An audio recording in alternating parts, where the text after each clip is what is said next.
French President Emmanuel Macron has been slapped in the face by a bystander while touring the country's southeast.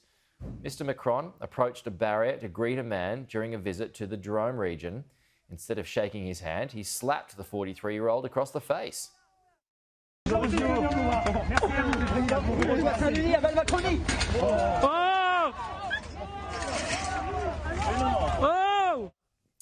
president's bodyguards quickly intervened. 2 men have been arrested. It's the second stop of Macron's national tour. Ali Fortescue has the details. This footage is being broadcast around the world. This was meant to be a positive walkabout for Emmanuel Macron. He was in Drôme in southeast France ahead of bars and restaurants fully reopening tomorrow. He was going to a catering college, thanking hospitality staff, talking to apprentices ahead of that big moment tomorrow.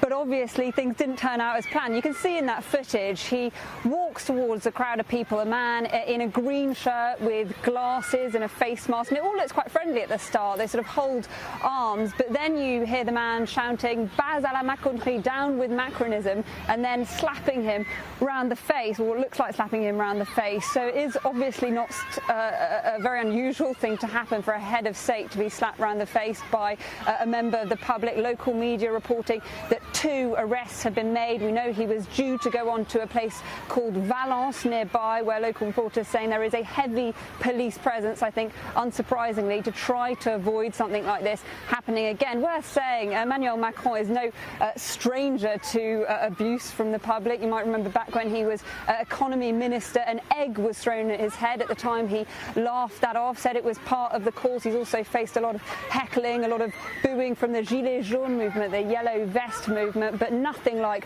what we have seen today, where we have seen a head of state, the president of France, being slapped round the face by the member of the public. As I say, French local reports saying that 2 people have been arrested. I'm sure there'll be lots of investigations now to try to work out how something like this could happen.